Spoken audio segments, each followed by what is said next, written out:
This is Frog Valley Tropical Fruit Farm, and I want to check my Monstera deliciosa and my Monstera deliciosa albo or alba, whatever it is, the variegated one. So we grow this completely natural. We let the natural in our system. The system is nature, so our farm system. So we don't water this at all. You don't have to. Didn't seem to mind.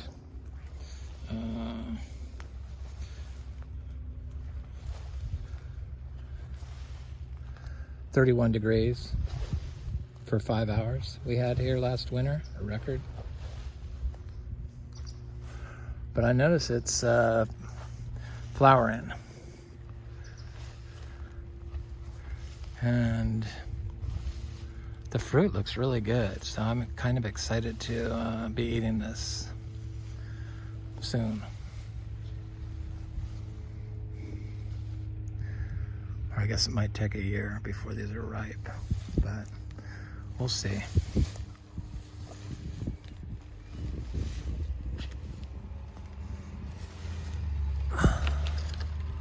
It looks like a flower. Just about to open.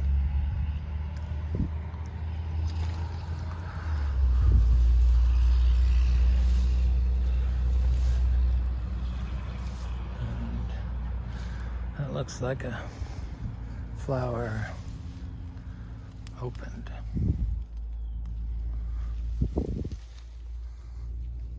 So I guess that's going to be the fruit right there. Come on. There.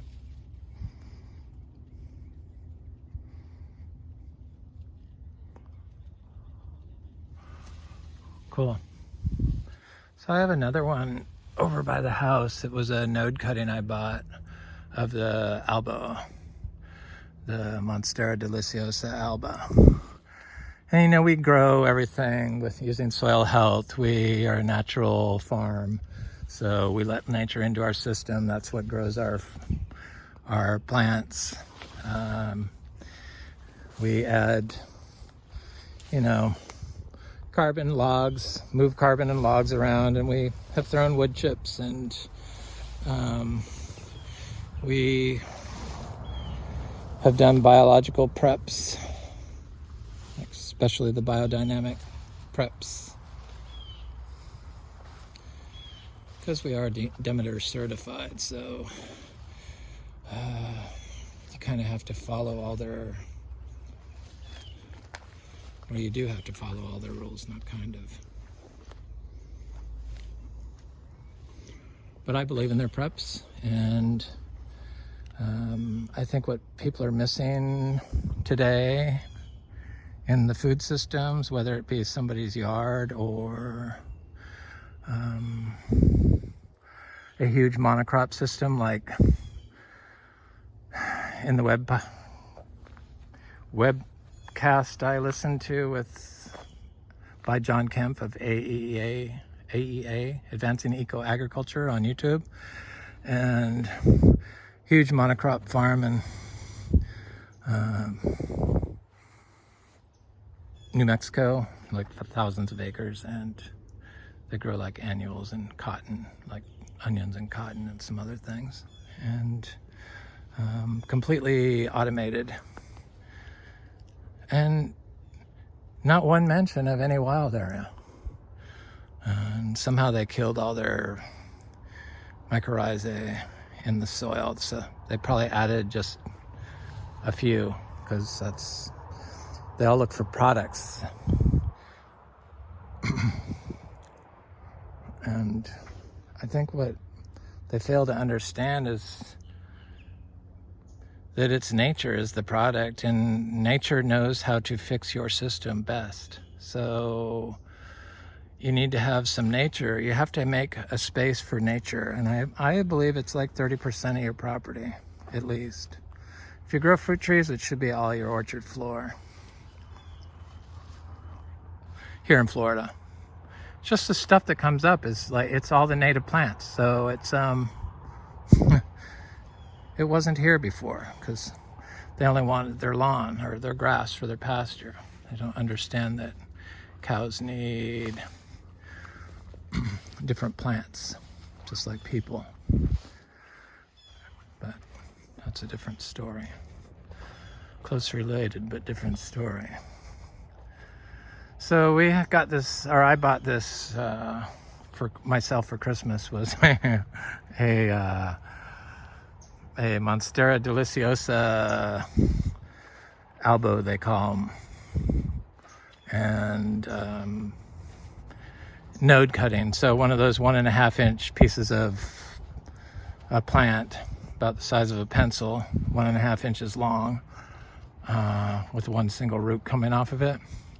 And I ordered it in December, so I planted it in December, you know, the coldest, outside, in a pot. And like a month after I did it, I felt the pot was ice cold. I thought, oh no. So I put it in the ground, and it's been growing. It's got a couple leaves off of it. The first leaf got eaten by caterpillars. The second leaf came up all green. And then the third leaf looks like it has some variegation in it. So I just want to show you that while I'm over here. I kind of like different colored plants.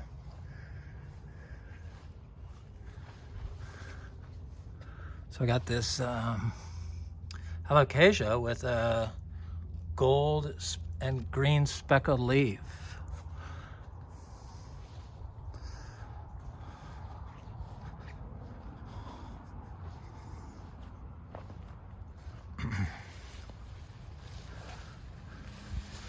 I used to only grow ornamental plants for most of my life, till I discovered tropical fruit. Where is that thing? It's right there. There's the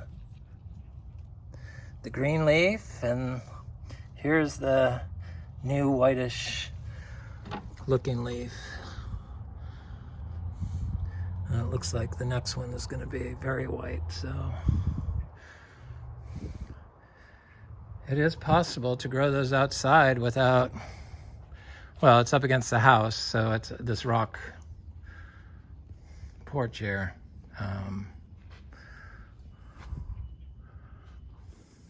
The tropicals seem to do good here.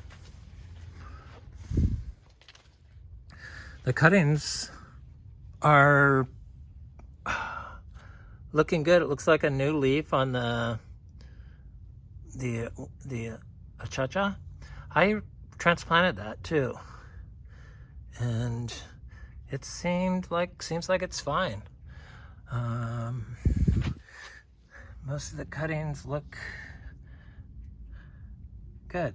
I feel so strongly about the cuttings that I'm going to just do them in situ. So where I want them to grow, I'll just put down some compost, or a plop of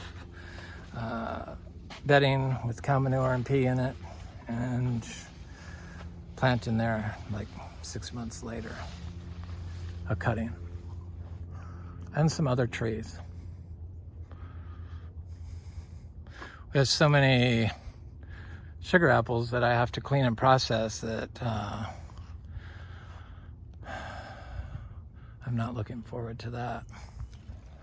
We got some dragon fruit ripe, and the egg fruits are growing, and the passion fruit is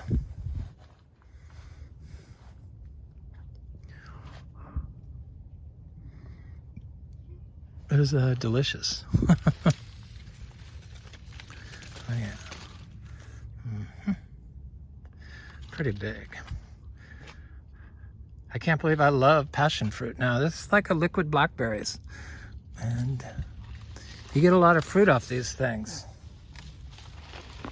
Give me my fruit.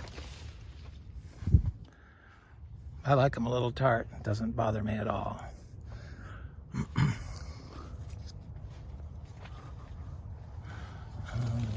Egg fruit is looking The egg fruit is looking good. Anyway, this is Frog Valley Tropical Fruit Farm, and that was the Monstera deliciosa and Monstera deliciosa alba at Frog Valley Tropical Fruit Farm. Have a good day.